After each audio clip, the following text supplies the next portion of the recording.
नमस्कार दोस्तों। आज का हमारा सवार फेवर का एक नया वेबिनार स्टार्ट करने जा रहा हूं। आज का टॉपिक है रिचार्जिंग माइंड्स, रिवाइविंग स्पिरिट्स। दोस्तों, आजकल हम लोग सारे लोग एक ऐसे स्ट्रेस में जी रहे हैं, चाहे वो अंडर एज बच्चे हों, टीनेजर्स हों, चाहे एडल्ट हों, चाहे आप ओल्ड एज में हो। हर कोई एक ऐसे स्ट्रेस में है, चाहे वो पढ़ाई का स्ट्रेस हो, चाहे वो अपने बिजनेस का स्ट्रेस हो, प्रोफेशन का स्ट्रेस हो, कैरियर का स्ट्रेस हो, या अपनी लाइवलीहुड के को मेंटेन करने का स्ट्रेस हो। तो आज का हमने टॉपिक बड़ा इंपॉर्टेंट टॉपिक है। हम लोगों ने इस टॉपिक को रखा है रिचार्जिंग माइंड, रिवाइविंग स्पिरिट्स। दोस्तों, 10 October is a mental health day, जो पूरे वर्ल्ड में मेंटल हेल्थ अवेयरनेस प्रोग्राम के तहत मनाया जाता है। तो मुझे आज बहुत खुशी है कि हमने इस टॉपिक को आज अपने वेबिनार में लिया। और एक और खुशी की बात है, आज हमारे वेबिनार के अंदर बहुत सारी संस्थाओं ने सहयोगी संस्था का रोल प्ले कर रहे हैं।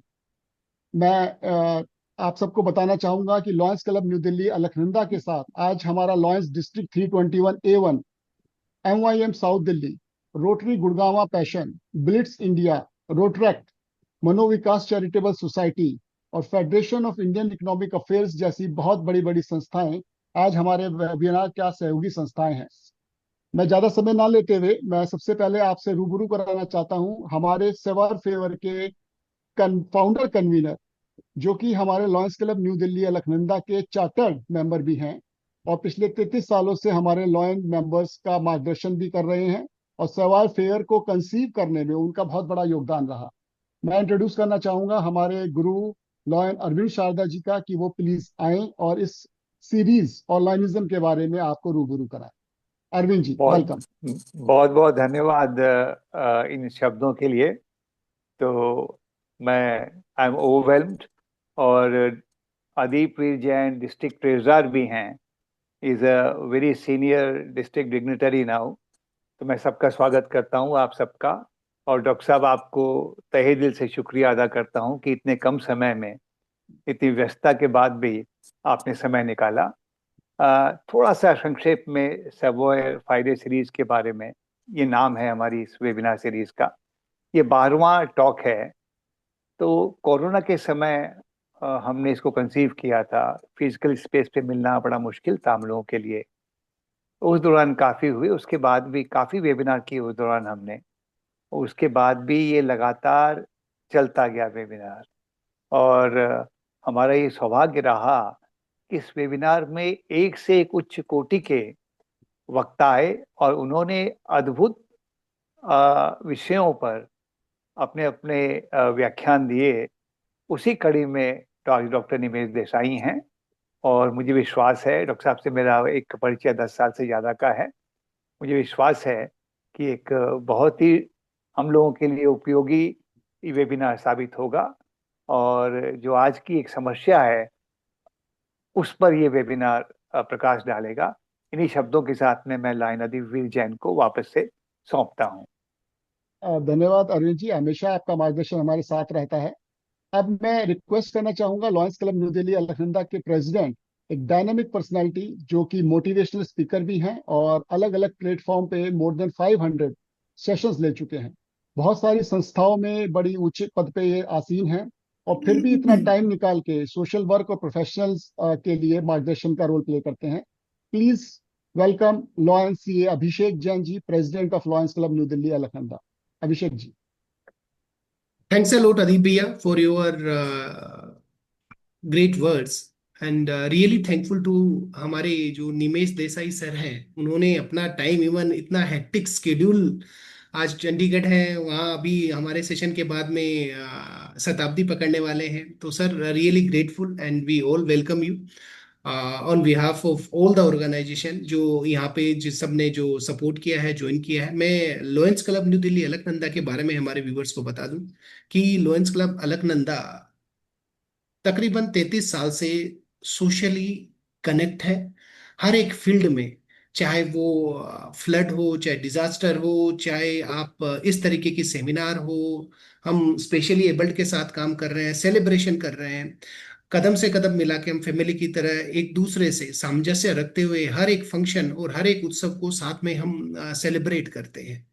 और आपको खास बात, इस जो हमारे व्यूवर्स जुड़े हैं और ये ऑनलाइन रहेगा, कई लोगों को सब रिकॉर्डेड जो हमारी वेबिनार है मैं आपको बताना चाहूंगा, ये दिल्ली एनसीआर और माइट पॉसिबल की लोएंस में ऐसा पहला क्लब है जो नॉन अल्कोहलिक है और साथ ही साथ प्योर वेजिटेरियन है और पूरा फैमिली ग्रुप है।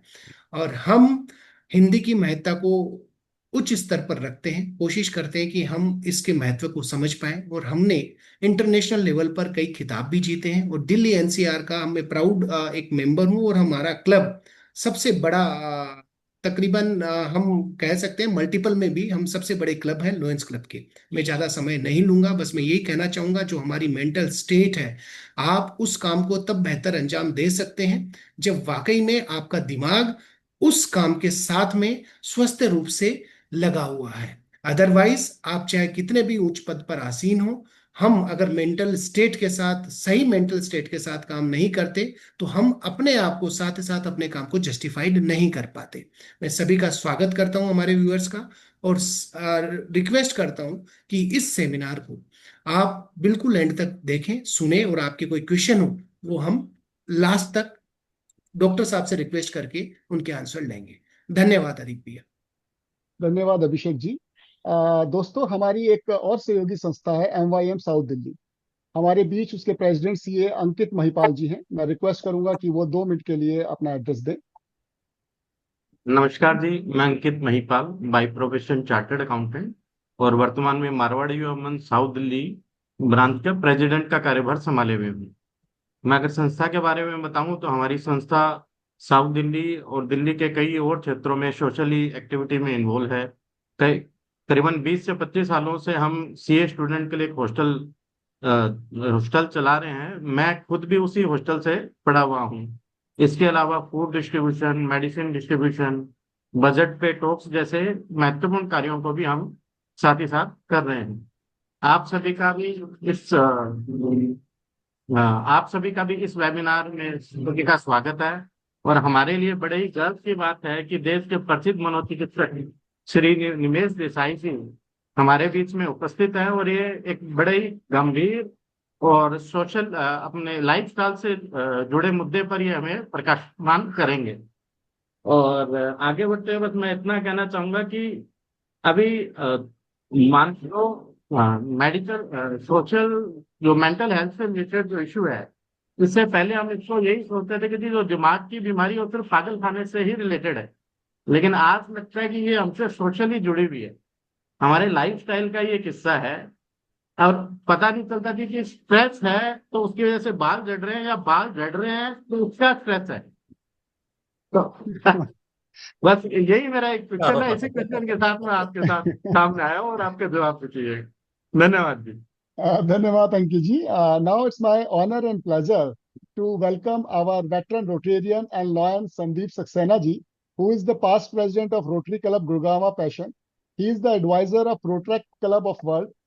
He is a trustee and editor Blitz India Media, Melvin Jones Fellow of Lions International and Lion member of Lions Club New Delhi, Alaknanda. Please welcome Lion Rotarian Sandeep Saxena ji. Thank you, Adib Bhai. I am so happy to be part of this great session on mental health. Warm welcome to all the Lions members, leadership present here, and the Rotarians and Rotaractors who could join. I think I would start by saying that mental health is mental wealth.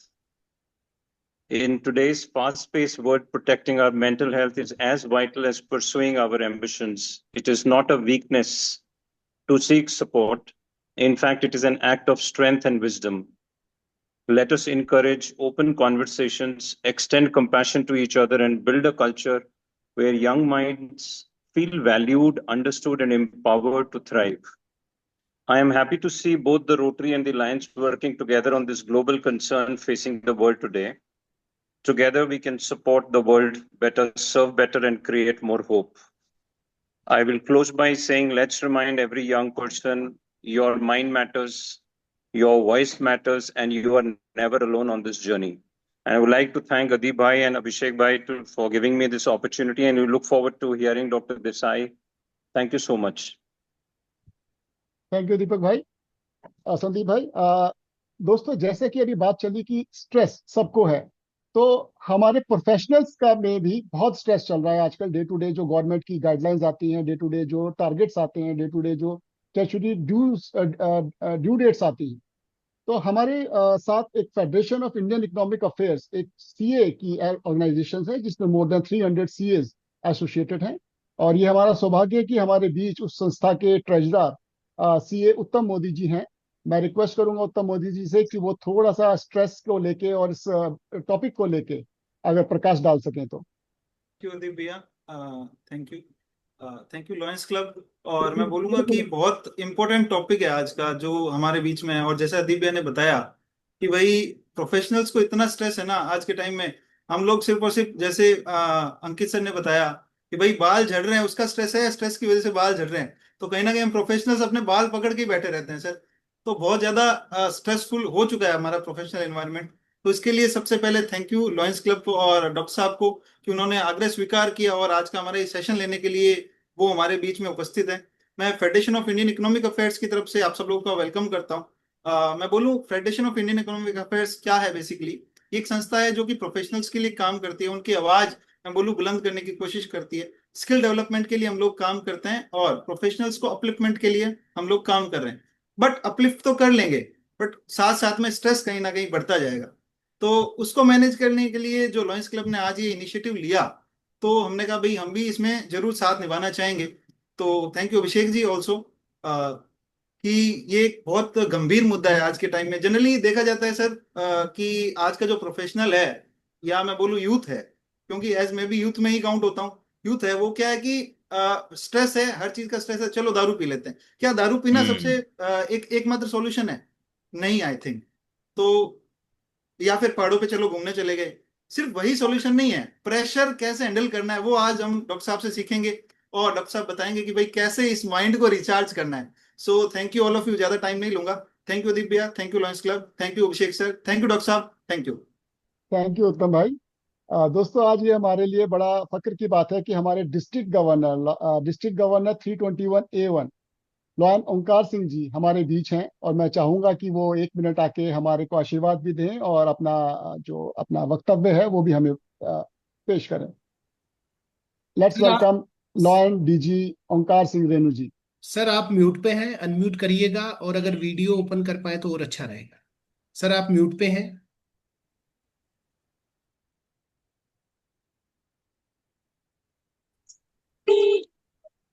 Am I audible now? जी sir. Sir Hello. Welcome to our webinar. Thank you, Deepjan ji. Uh, और I appreciate the initiative by Lance Club New Delhi Alaknanda, President Abhishek Jain ji. और आपने you did a really excellent job for organizing this webinar on a very important issue, which Lions International President gave us a call regarding mental health well-being. And I also congratulate you all, Alganda team, for inviting all the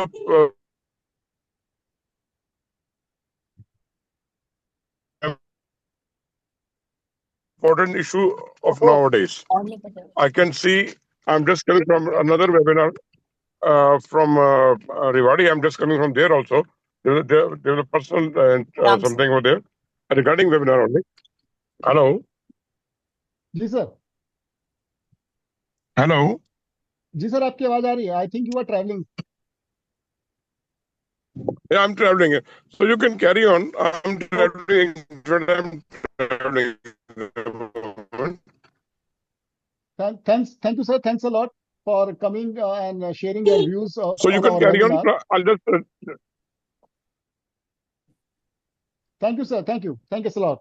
Thank you so दोस्तों, much. अब वो घड़ी आ गई है कि हम अपना webinar start करने जा रहे हैं। उसके लिए मैं अपनी वेटरन लॉ मेंबर डॉक्टर चंचल पाल जी को बुलाना चाहूंगा। हमारे क्लब में दोस्तों 33 साल में सिर्फ 2 ही लेडी प्रेसिडेंट बनी हैं।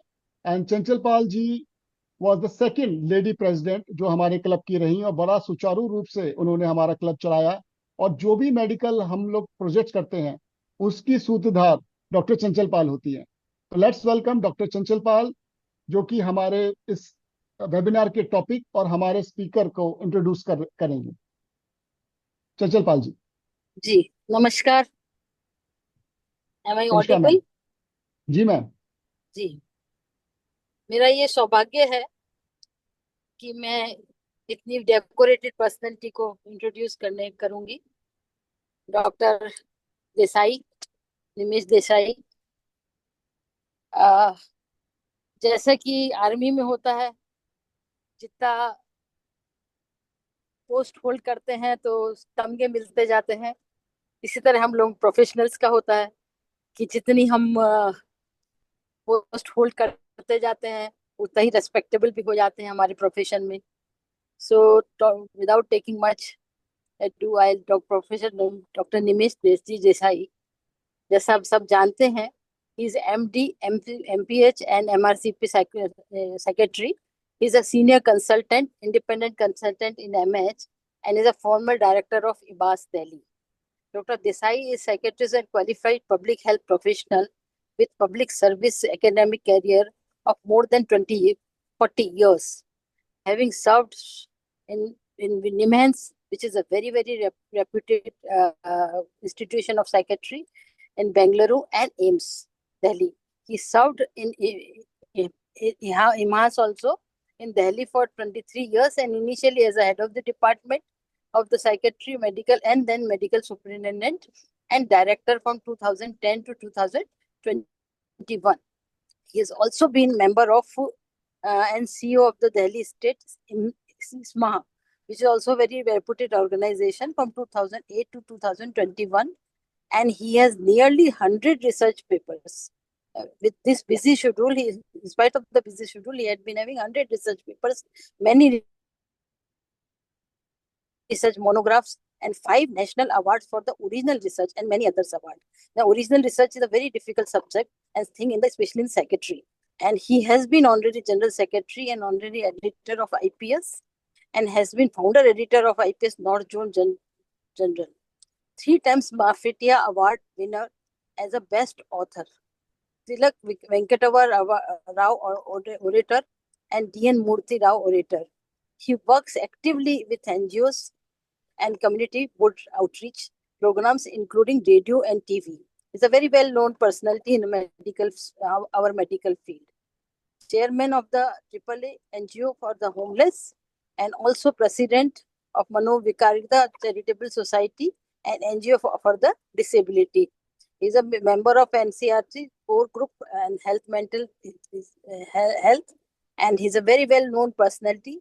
These few words I'd like to invite Professor Nimesh Desai and back to Dr. Adib ji to carry on. I'm sorry I'm traveling, so maybe my network may not be that good. Thank you ma'am for sparing some time for our webinar. दोस्तों, अब हम welcome करना चाहेंगे doctor Nimesh Desai का। एक बार जोरदार तालियों के साथ आप एक रिएक्शन सिंबल दे सकते हैं कि हम तालियां बजा रहे हैं। Let's welcome Nimesh Desai ji. Welcome sir. नमस्कार, मेरी आवाज पहुंच रही? जी सर। राइट, जनाब। डिस्ट्रिक्ट गवर्नर साहब, अदीब जी, अभिषेक जी, डॉक्टर चंचल मैम, और सबसे अहम वैचारिक और भावनात्मक स्तर पे अरविंद शारदा जी। अरविंद शारदा जी और हम एक ये जो एनजीओ है मनोविकास चैरिटेबल सोसाइटी, उनके फंक्शंस में और उनके कार्यशाला में मिलते रहते हैं, और बहुत बहुत आदर है मुझे, स्नेह और आदर है अरविंद शारदा जी के लिए। उनकी मौजूदगी में मैं कुछ समझदारी की बात कर सकूं, मेरे लिए थोड़ा अकाल्पनिक है, लेकिन कोशिश करूंगा, चूंकि क्षेत्र है जिसमें काम किया। सबसे पहले आपके जो 2 साथियों ने पूछा या सवाल उठाया, बाल झड़ना और स्ट्रेस होना और बाल झड़ने के कारण स्ट्रेस होना, तो मुझे विचार यह है इमीडिएटली कि भाई सुनिए, इस मसले की और ऐसे बहुत सारे मसलों का कोई सॉल्यूशन या हल है नहीं। मुर्गी या अंडा, मुर्गी पहले आई या अंडा, ये सवाल उठ जाएगा। तनावग्रस्त जीवन है इसलिए बाल झड़ रहा है, और बाल झड़ने लगे इसलिए तनाव और बढ़ता जा रहा है। It's classically A chicken and egg story.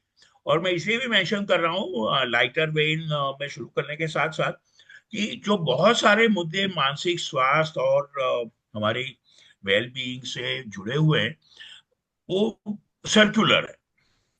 और मानव जीवन जहां तक हम समझ पा रहे हैं हमेशा से ऐसा रहा है, लेकिन जो रिकॉर्डेड हिस्ट्री है, जब से हम समझने लगे इतिहास में और खासकर मानसिक रूप से मानव अस्तित्व को, ये हमेशा एक दूसरे से जुड़े रहे हैं कि क्या हमारे जो असंतुलन है, हमारी जो तकलीफ है, मानसिक परेशानियां हैं, या अप्रत्यक्ष रूप से जो शारीरिक स्वास्थ्य पे या हमारे संबंधों पे, हमारे सामाजिक पारिवारिक अस्तित्व पे जो नेगेटिव इफेक्ट्स या विपरीत असर होते हैं, वो क्या मानसिक तनाव के कारण है, कुछ मानसिक अशांति उसके कारण है, एंड और बिकॉज ये सर्कमस्टेंसेस ऐसे हमारी अशांति बढ़ती रहती है। जैसे आप 30 सेकंड गौर करेंगे तो आप भी मुझे लगता है सहमत होंगे कि ये असंभव है वैचारिक स्तर पे तय कर पाना, या हो सकता है बहुत सारे केसेस में, इवन इंडिविजुअल केसेस में जो क्लिनिक पहुंचते हैं वो तो अलग ही बात है। दूसरा मुद्दा जो आप में से एक आधे साथी ने बहुत अच्छे से कहा कि एक वक्त में माना जाता था कि साइकेट्री जो मेडिकल साइंस है, मनोचिकित्सा का या मनोरोग चिकित्सा का, वो मोटे तौर पे या पूरी तौर पे पागलपन से डील करता था। बल्कि एक और छूट लूं लाइटर वेन में, आई एम श्योर आप लोग बहुत बहुत अनुभवी और सुलझे हुए नागरिक हैं, व्यक्ति हैं सब, तो किसी भी हमारी ऐसी बात को गलत नहीं समझेंगे, मुझे पूरा विश्वास है। एक जमाने में कहा जाता था कि साइकियाट्रिस्ट डील करते हैं अंग्रेजी में the mad, the sad and the bad. भाई मैड जिनको पागलपन की है, सैड कोई दुखी है, डिप्रेस है, उतना 50-100 साल पहले भी एक रिकॉग्निशन था। और तीसरा जहां मनोविकृति है, दी बैड। भाई जैसे हम देख रहे हैं पिछले कुछ सालों में खासकर हमारे समाज में जो वायलेंट क्राइम्स बढ़ते जा रहे हैं महिलाओं के प्रति या इवन लिंग भेद से असंबंधित, तो वायलेंट क्राइम्स और जो वायलेंट बिहेवियर बढ़ता जा रहा है व्यक्ति विशेष की तरफ से या सामाजिक स्तर पे, individual and social violence was the third part of the bad. संक्षेप में ये क्लियर कर दूं कि पहली जो दो बातें वो तो सच है, जिनको बहुत गंभीर मानसिक बीमारी है, जिसको समाज पहले पागलपन कहता था बहुत सारे कारणों को लेकर, अब वो शब्द प्रयोग या वो सोच हम कतई मान्य नहीं करते।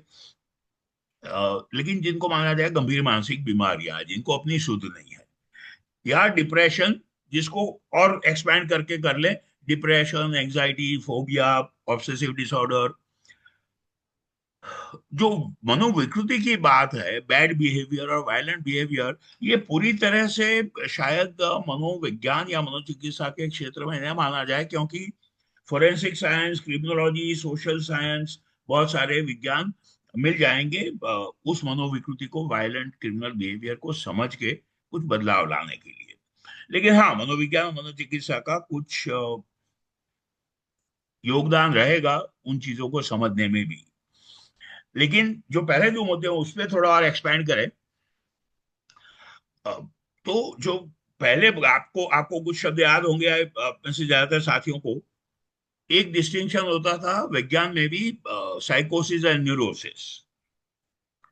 भाई जो बिल्कुल अपनी सुध खो चुके हैं, जिनको समझ नहीं है, जिनको कोई ये एहसास नहीं है कि मुझे कोई तकलीफ है और मैं शायद अशांति कर रहा हूं अपने खुद के लिए और बाकी इर्द गिर्द जो व्यक्ति उनके लिए, उनको अब साइकोसिस न कह के कहा जाता है सीवियर मेंटल डिसऑर्डर या सीवियर मेंटल इलनेस, SMI और SMD। न्यूरोसिस जैसे हमने कहा, डिप्रेशन, एंजाइटी, फोबिया, OCD, ऐसे जो बहुत सारे ऐसी तकलीफ है जिसमें इंसान को एहसास रहता है, पता रहता है कि मुझे तकलीफ है और मैं सफर भी कर रहा हूं, मेरे साथ साथ शायद मित्रगण और परिवार के व्यक्ति भी सफर करते हैं। कॉमन मेंटल डिसऑर्डर्स नाम दिया गया इसको, CMD, जो न्यूरोसिस पहले कहा जाता था। लेकिन एक संक्षेप की बात ये भी कहना चाहूंगा मैं कि मनोचिकित्सा और मानसिक स्वास्थ्य के क्षेत्र का जो विस्तारीकरण है वो इस हद तक हो गया है कि और बहुत सारी तकलीफ है मानव अस्तित्व की, जिनको मनोविज्ञान और मनोचिकित्सा के कार्य क्षेत्र में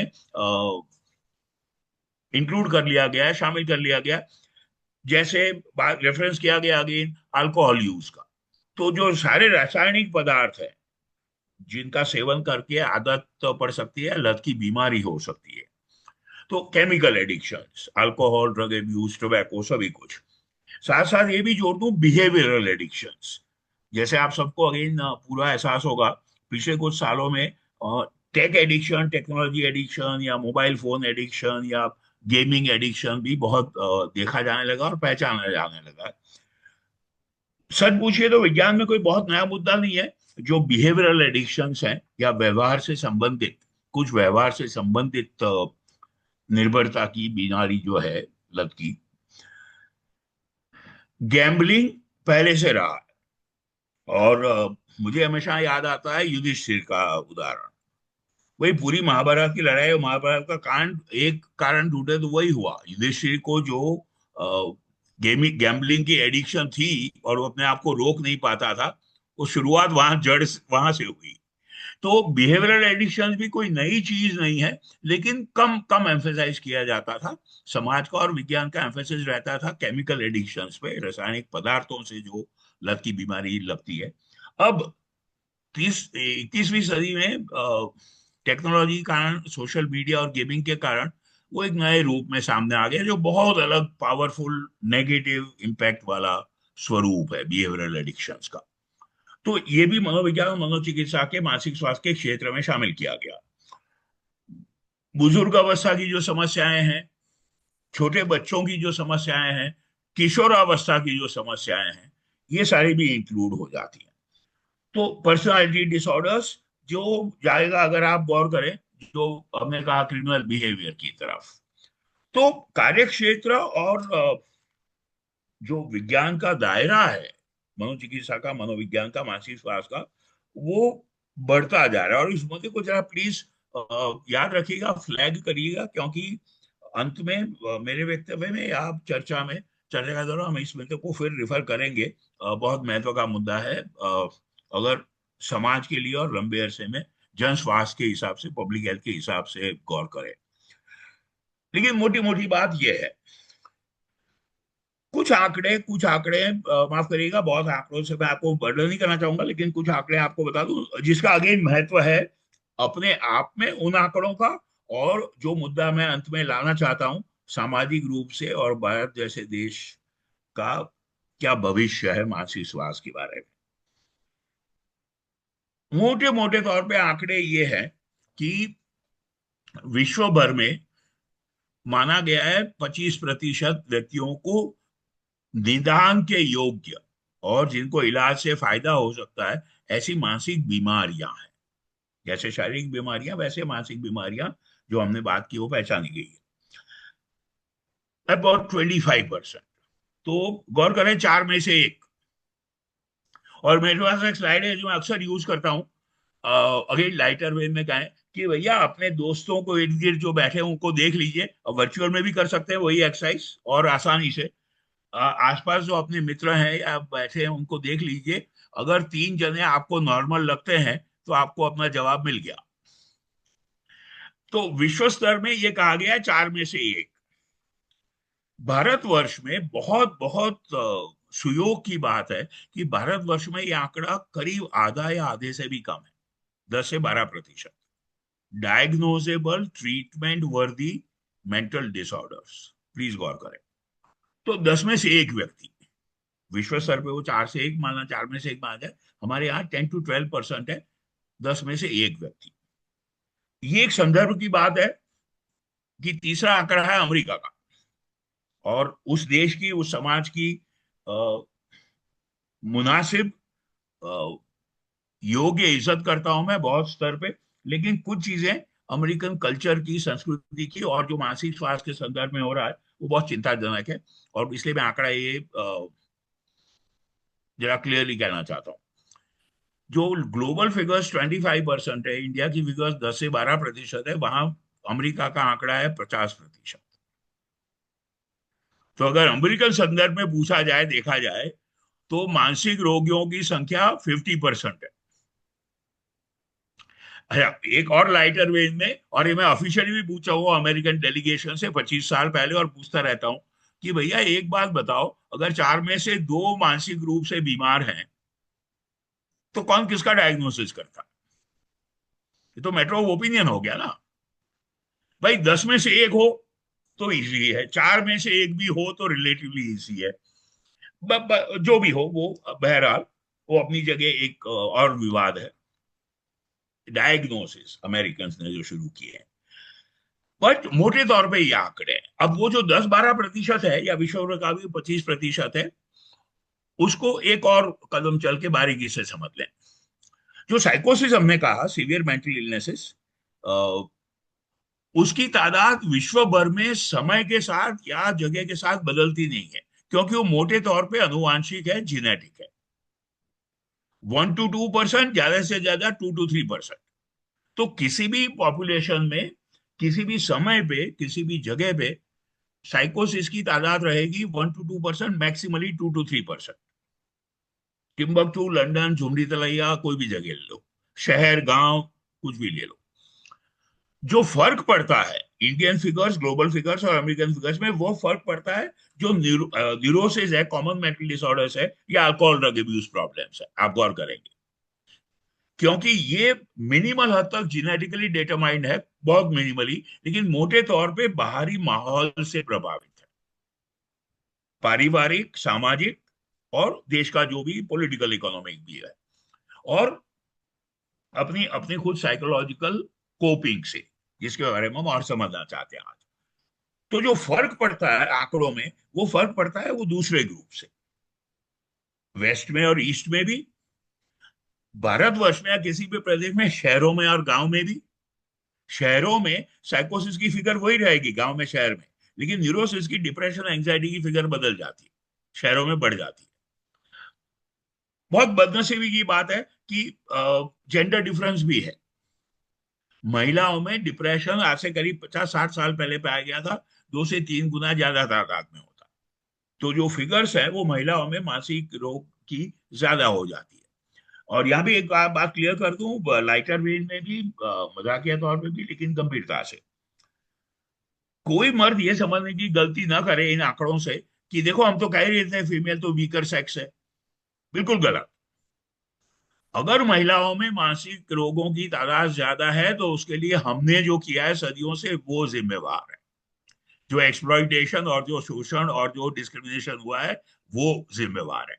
बल्कि मैं सीरियसली और लाइट वर्ड में हमेशा कहता हूं कि जैसे जैसे जेंडर इक्वालिटी हो रही है, और शायद और बढ़ेगी, हो सकता है आंकड़े बिल्कुल उल्टे हो जाए,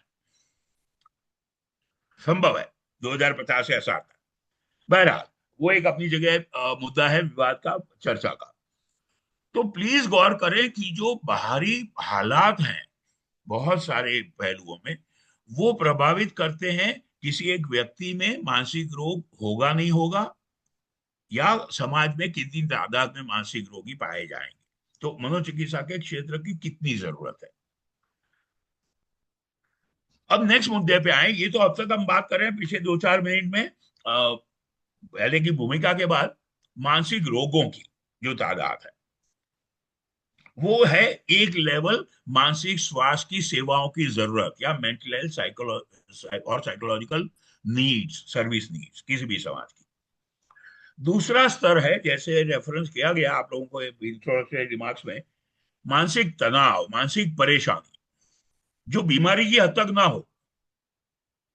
मसलन चिड़चिड़ापन, अनिद्रा, टेंशन रहती है, बहुत थकान रहती है।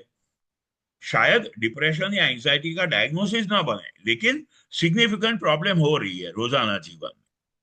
सो psychological symptoms not amounting to disorder और डिजीज। मानसिक परेशानी, राष्ट्रीय मानसिक स्वास्थ्य कार्यक्रम जो है भारत सरकार का, उसमें भी अब ये 3 लेवल मान लिए गए हैं। मानसिक रोगों की पहचान और उनका इलाज, मानसिक तनाव और मानसिक परेशानियों की पहचान और उसका जो मुनासिब हल हो सके, मदद हो सके, और तीसरा पॉजिटिवली सोचें, mental wellness, promotion of positive mental health. मुझे आप में से बहुत सारे साथियों को, मान लीजिए, उम्मीद ये की जाए कि ना कोई मानसिक रोग है, ना कोई मानसिक परेशानी है सिग्निफिकेंट, लेकिन हम चाहते हैं कि हमारा मानसिक स्वास्थ्य बेहतर हो, इसमें भी विवाद थोड़ा हो सकता है, मैं थोड़ा फ्लैग कर दूं। मेरी राय में पाश्चात्य संस्कृति इसको मेंटल वेलनेस और साइकोलॉजिकल वेलनेस को देखती है सिर्फ हैप्पीनेस में। आप सबको याद होगा वर्ल्ड बैंक और सबने कुछ सालों से शुरू कर रखा है, हर देश को, हर समाज को रेट किया जाता है हैप्पीनेस इंडेक्स पे, है ना। मेरी मेरी राय ये है, और बड़ा विचार करने के बाद, कि ये भी एक पाश्चात्य इंपीरियलिस्ट कॉलोनियल माइंडसेट है। उन संस्कृतियों में जीवन का लक्ष्य है खुशी, खुशहाली या हैप्पीनेस। पूरे साउथ ईस्ट एशिया में, या इनफैक्ट फार ईस्ट में कोई भी इंक्लूड कर ले, फार ईस्ट, साउथ ईस्ट एशिया और साउथ एशिया में, और संभव है एशिया में, पूरे में, अफ्रीका में भी, जीवन का लक्ष्य सिर्फ खुशी पाना नहीं है, सुख, संतोष, शांति। तो हमारी संस्कृति में गोल ही अलग है। वो जो भी विवाद हो अपनी जगह, लेकिन जो थर्ड लेवल है, प्लीज गौर करें, वो है हेल्पिंग अ सोसाइटी और हेल्पिंग अ ग्रुप और हेल्पिंग अ फैमिली और a person achieve better mental health, बेहतर मानसिक स्वास्थ्य की तरफ हम मदद करें, अपनी या दूसरों की। तो 3 लेवल हो गए, एक बार फिर रिकैप कर लें। मानसिक रोगों की पहचान और उनका इलाज, जो पूरी तरह संभव है आज के वक्त में। मानसिक तनाव, मानसिक परेशानी की पहचान और उनका हल। और पॉजिटिव मेंटल हेल्थ, मानसिक स्वास्थ्य की बेहतरी, जिसमें आ गया जो आपने इंक्लूड किया है, तनाव मुक्त कैसे जिया जाए, टेंशन कैसे कम हो, स्ट्रेस मैनेजमेंट कैसे हो। मैं ये समझता हूं कि अभी कम से कम अभी के वक्तव्य में मैं मानसिक रोगों की पहचान और बीमारियों के इलाज के बारे में ज्यादा बात न करके इतना कहूं, जो उसने एक बार कहा फिर कहूं, प्लीज विश्वास करें, और आज या आगे कभी बात होगी तो विस्तार से कर सकते हैं। जो मानसिक रोग है, साइकोसिस हो, न्यूरोसिस हो, या इवन अल्कोहल ड्रग अब्यूज हो, अगर व्यक्ति विशेष जो है तैयार है और परिवार मदद करता है, तो बड़ी आसानी से उन चीजों का इलाज, उन तकलीफों का इलाज संभव है। कोई बड़ी मुश्किल नहीं है। मनोचिकित्सा के क्षेत्र ने, मानसिक स्वास्थ्य के बड़े फील्ड ने उतना अचीव कर लिया है विज्ञान, कि ऐसे व्यक्तियों की मदद की जा सकती है। बीमारी को शायद जड़ से न हटाया जा सके, लेकिन बहुत सारी रिलीफ मिल सकती है, जो आम समाज के लिए और हम सब के लिए थोड़ी जटिल समस्या है। और आप सबका मुझे लगता है उसमें बहुत ध्यान है कि आप लोगों की बाकी एक्टिविटीज में आप कैसे शामिल करेंगे।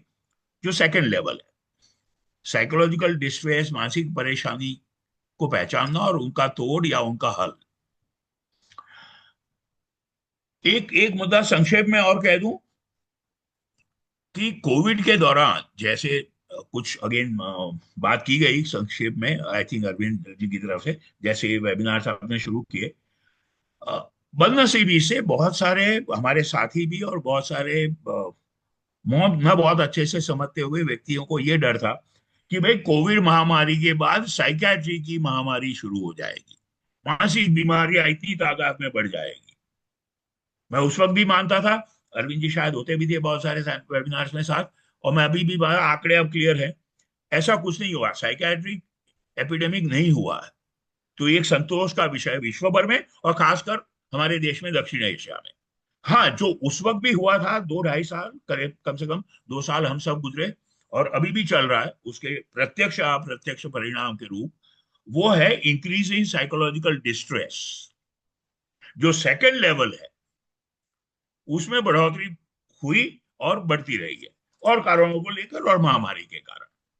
और तीसरा लेवल, हमें मौका मिल गया है कोविड के महामारी के दौरान मानव जाति का, आप जैसे बहुत सारे संस्थाओं का और सरकार का भी, जो पहले ध्यान था उसे और ज्यादा केंद्रित हो गया कि हम मेंटल हेल्थ को और तवज्जो दें, मेंटल हेल्थ को और पॉजिटिव करें। सो वो जो दिशा है मानसिक स्वास्थ्य को बेहतर करने की, वो दिशा निर्देश हमें उस महामारी ने दे दिए। One of the positive spin offs अगर कहा जाए उस महामारी के, जो कुछ थोड़े पॉजिटिव बेनिफिट ह्यूमन रेस को हुए, बहुत सारे नेगेटिव, उसमें से एक ये है कि अगर कोई समाज, कोई देश, कोई व्यक्ति विशेष समूह इसको समझना चाहे, तो एक और मौका हमें मिल गया समझ के बातचीत करके कुछ एक्शन करने का कि हम मानव जाति के किसी समूह के मानसिक स्वास्थ्य को बेहतर कैसे करें। बेहतर कैसे करें? जो सेकंड और थर्ड लेवल है, खासकर थर्ड लेवल है और सेकंड भी, आप सहमत होंगे, ये सिर्फ विज्ञान की बात नहीं है। विज्ञान के दायरे से थोड़ा आगे बढ़ जाती है बात। भाई मानसिक तनाव को कम करना है, स्ट्रेस मैनेज बेटर करना है, साइकोलॉजिकल इफेक्ट ना हो ये इंश्योर करना है। तो it's not only not a medical issue, it's not even a mental health science issue, it becomes an issue of society, culture, economics and politics. तो समाज के ये सारे पहलू जितने सुचारू होंगे उतना आसान होगा सेकेंड या थर्ड लेवल की जरूरतों को हमें पूरा करने में। लेकिन जो चीजें हमारे प्रोफेशनल ग्रुप के या आपके जैसे बहुत कंस्ट्रक्टिव जो सोशल एक्टिव ग्रुप्स हैं, हमारे दायरे से भी शायद बाहर है, उनको हम छोड़ दें। इकोनॉमिक, पॉलिटिकल, आप लोग बहुत सारे सीए साथी हैं इसमें, तो आप लोगों को इकोनॉमिक्स का बहुत गहरा ज्ञान है, लेकिन आप मदद कर सकते हैं मुझे मेरा आईटीआर भरने में। आप मेरी आईटी इनकम बढ़ाने में तो मदद नहीं कर पाते शायद, आप मुझे उसको सुचारू रूप से गाइड कर सकते हैं कंस्ट्रक्टिवली। तो मैं समझता हूँ वो एक एग्जाम्पल मुझे सूझता है, अच्छा है आप और हम सब मिलके भी जो समाज के भले के लिए कुछ करना चाहते हैं इस पहलू पे, मानसिक स्वास्थ्य के क्षेत्र में, वो ये करें कि सेकेंड लेवल पे जितनी मदद हो सके। और वहां पे सबसे पहली बात आती है जो अरविंद जी को मैंने बहुत मौकों पे सुना है, और जैसे मैंने शुरू में कहा, आप सब लोग मानेंगे, अरविंद शारदा जी जैसे व्यक्तित्व के सामने कुछ ये कह पाना कि फैमिली, सोसाइटी और कल्चर कैसे अपने आप को बेहतर करे, ये बड़ा गलत है। मैं ये जुर्रत कर नहीं सकता, लेकिन फिर भी थोड़ी कोशिश करूंगा कि जो हमारे हमारे प्रणालीगत मूल्य रहे हैं पूरी मानव जाति के, और खासकर अफ्रो एशिया में, खासकर दक्षिण एशिया में, उनको बनाए रखना मानसिक स्वास्थ्य के लिए बहुत अनुकूल है। जितना पाश्चात्यकरण हो जाए, जितना कमर्शियलाइजेशन होता है मानव अस्तित्व का, जितना खुशी के पीछे मानव जाति और हम कोई समाज भागने लगते हैं, उतना मुझे विश्वास है यकीनन मानसिक स्वास्थ्य और गिरता जाता है। और ये एक और इश्यू फ्लैग कर दूं, आप लोगों को इंटरेस्ट हो चर्चा में, कोशिश करेंगे या बाद में कभी बात करेंगे। मुझे नहीं लगता है कि बहुत सारे उदाहरण मिलेंगे इतिहास में या मौजूदा विश्व समाज में कि जहां डेवलपमेंट, सोशो टेक्नोलॉजिकल डेवलपमेंट और इकोनॉमिक डेवलपमेंट बहुत अच्छी हुई हो और मानसिक स्वास्थ्य खराब ना हुआ। मेंटल हेल्थ इंडिकेटर्स और social indicators generally as a rule गिरते जाते हैं जैसे सो कॉल्ड डेवलपमेंट होती है, और खासकर इकोनॉमिक एंड हेडोनिस्टिक डेवलपमेंट, जहां हैप्पीनेस को, खुशहाली को जोर दिया जाता। तो ये एक मुझे लगता है मानव अस्तित्व की बहुत बड़ी विडंबना है पब्लिक पॉलिसी, पब्लिक हेल्थ में और फिलोसॉफिकली। और इसका एक और पहलू आपके सामने रख दूं, छोटे माइक्रो लेवल पे फैमिली और ए स्मॉल नेबरहुड, मीजो लेवल पे कोई सिटी या कोई समाज, या मैक्रो लेवल पे कोई देश, कोई रीजन या पूरी दुनिया, जैसे हमारे सुख के साधन बढ़ाते जा रहे हैं टेक्नोलॉजी से और बहुत सारे माध्यम से, क्या संभव है कि मानव जाति की जो कैपेसिटी है एडवर्सिटी को डील करने की, और ये भी कहीं आपके इनिशियल रिमार्क्स में रेफरेंस आया था, adversity and repetitive adversity, frequent adversity builds resilience. तो जितनी बाधाएं आएंगी जीवन में, जितनी तकलीफ आएंगी, उतना मेरा रेजिलियंस और मेरी साइकोलॉजिकल फाइटिंग बैक एबिलिटी बढ़ती है। ये बहुत बार देखा गया। दूसरी तरफ जाहिर है मानव जाति की और विज्ञान की और सब पॉलिसी मेकर्स की ये लक्ष्य है कि सबको सुख मिले, सबको सब साधन मिल जाए, सबको सब कुछ मिल जाए। बहुत संक्षेप में बता दूं, 1958 से लेके 62 तक, 3-4 साल तक एक एक व्यक्ति ने, एक वैज्ञानिक ने किया था माउस एक्सपेरिमेंट। चूहों को रख दिया और सारी सुविधाएं उनको दे दी जो उनको सब चाहिए, और एक्सेस में दी गई। तो शुरू में तो सब बहुत सुखी थे, और बहुत संक्षेप में बात करें, फिर अशांत होने लगे, विड्रॉन होने लगे, और तीसरे फेज में एक दूसरे से झगड़ा करके मार्केट पे आ गए with all the facilities and comfort and luxuries. इस हद तक कि साइंटिस्ट ने इसको कहा बिहेवियरल सिंक। वो जो किचन में सिंक होता है ना, he term this as behavioural sink. मानव जाति पे क्या ये एक्सपेरिमेंट ऐसा किया जा सकता है? नहीं किया जा सकता, लेकिन नेचुरल रूप से एक्सपेरिमेंट ऑलरेडी हो रहा है। और जो हम अमेरिका में देख रहे हैं, आप रेफर करें, वो जो 50% की बात की मैंने, वो मुझे लगता है इसी का प्रमाण है। ओके, तो हमारे हमारे समाज के लिए ये भी एक सवाल है कि क्या हम चाहेंगे, और बहुत सारे हमारे साथी मानते हैं, बहुत विचारक कहने लगे हैं कि क्या भारत जैसे देश में भी यही होगा? हमारी नई जनरेशन को हम जितना फैसिलिटी, जितना कंफर्ट, जितना लग्जरी और प्रोवाइड करते जा रहे हैं, तो जैसे कुछ लोग मानते हैं क्या हमारे बच्चों की वो जो रेजिलियंस है, वो जो प्रतिरोधक क्षमता है, वो घटती जा रही है? क्या उनका मानसिक स्वास्थ्य और खराब होगा? तीनों स्तर पे ये हमें नहीं ध्यान है। मुझे लगता है काफी समय हो गया। अरविंद जी, क्या सलाह है? डॉक्टर साहब, ये तो मैं तो जो चर्चा आपने रहे। आंकड़े, हाँ, हाँ जी, एक हम चर्चा करते हैं और हम एक क्वेश्चन आंसर सेशन भी करते हैं, हाँ जी सर। क्योंकि आपके इस जो आपने आधे घंटे के लगभग आपने कहा, उसमें तो इतनी चीजें निकल आई, मैं नोट कर रहा था। एक तो हम मेंटल स्वास्थ्य को लेके, ये आपकी बात से लगा कि अपनी संस्कृति की तरफ जितना जाएंगे हमारा क्या मेंटल स्वास्थ्य दुरुस्त रहेगा, और पाश्चात्य संस्कृति को अपनाएंगे तो वो क्या खराब होगा? इस पर संक्षेप में कहिए, उसके बाद और प्रश्न मेरे मन में आए हैं और भी मुझे लोग कुछ। मुझे लगता है एविडेंस क्लियर है सर। ओ, अगर आप लोग सब अपने अनुभव से बताएं, हम कोई यस या नो वाला आंसर नहीं चाहेंगे, क्योंकि मानव जाति की, हमारे समाज की जो दिशा है वो तो हम नहीं बदल सकते, और ना चाहेंगे हम ऐसा, है ना। बहुत सारे मुद्दे पाश्चात्यकरण के और कमर्शियलाइजेशन के भी अच्छे हैं, लेकिन मानसिक स्वास्थ्य के हिसाब से बहुत कम डाउट है सर। ओ, अच्छा। दूसरी, आपने जो वेस्ट के आंकड़े दिए और जो भारत के आंकड़े दिए, वेस्ट के आप अमेरिका के 50% कह दिया, कहीं 25%, हमारी 10%। तो हम जो परेशान रहते हैं, तो हमारे लिए इतनी चिंता की बात नहीं लग रही है, मुझे लग रहा है। बिल्कुल सही पकड़ा सर आपने, बहुत।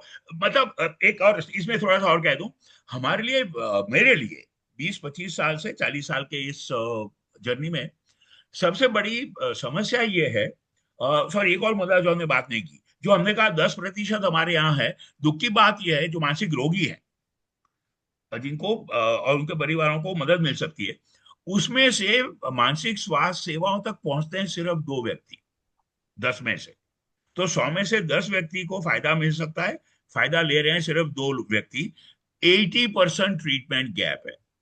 तो अरविंद जी और बाकी साथियों के सामने मैं मुद्दा ये रखना चाहूंगा, और जब प्रोग्राम्स आप और मिलके भी बनाएं, एक तरफ हमने जागरूकता बढ़ानी है, अवेयरनेस बढ़ानी है, स्टिग्मा घटाना है, हेल्प सीकिंग बिहेवियर बढ़ानी है, कि भी अगर मानसिक रोग की संभावना लगे तो बिल्कुल झिझक न करिए। जैसे आई थिंक डिस्ट्रिक्ट गवर्नर साहब ने कहा कि it's a matter of courage. Weakness की बात बिल्कुल नहीं है कि मैं सामने आओ कहूं कि मुझे तकलीफ है और मुझे शायद मदद की जरूरत है। एक ये दिशा है, लेकिन दूसरी तरफ हमने अनजाने में भी वो अमेरिका वाली गलती को रिपीट नहीं करना है। अब एक जुमला जो मैंने अब तक नहीं बताया जोड़ दूं। एक तो हुआ सारा जो कमर्शियलाइजेशन, कंफर्ट, लग्जरी, हैप्पीनेस के पीछे। दूसरा, एक्सेसिव साइकोलॉजिकल प्रीऑक्यूपेशन। 60 के दशक में ब्रिटेन और अमेरिका से रिसर्चर्स गए अफ्रीका और साउथ एशिया में, आए और कहे कि आप लोग अंडर साइकोलॉजाइज्ड हो, आपको मानसिक मुद्दे समझ कम आते हैं, आप लेस प्रोग्रेसिव हो। अच्छा, मैं जब से जुड़ा हूं क्षेत्र में सोच रहा था और आंकड़े निकल आए, मैं ये कहता हूं कि भैया आप ओवर साइकोलॉजाइज्ड हो जीवन के। और ये एक बहुत महत्व का विचार कहने जा रहा हूं आपसे, प्लीज गौर करके मुझे फीडबैक भी दीजिएगा अभी और बाद में। मानव जाति पूरे में और यूरोप अमेरिका में ज्यादा, अमेरिका में सबसे ज्यादा एक जो गलती हुई है वो ये है, मानव जीवन के रोजाना जीवन के हर अनुभव को, व्यक्ति विशेष का, कपल का या परिवार का, साइकियाट्रिस्ट को दिखा के साइकियाट्रिक लेबल दे के दवाई शुरू करना बहुत बड़ी गलती है। तो जो अमेरिका है 50% आंकड़े में कह रहे हो अरविंद जी, उसमें 2-3 मुद्दे मिले हुए हैं। सामाजिक और ओवरऑल पारिवारिक हालात के कारण मानसिक बीमारियां और तकलीफें बढ़ रही हैं, एक उनके बारे में चिंता भी उनकी उतनी बढ़ रही है, तो जहां नहीं जरूरी है वहां भी चले जाते हैं, और डॉक्टर्स और फार्मा कंपनीज मिलके बहुत उत्सुक हैं कि डायग्नोसिस करके दवाई दे दी जाए।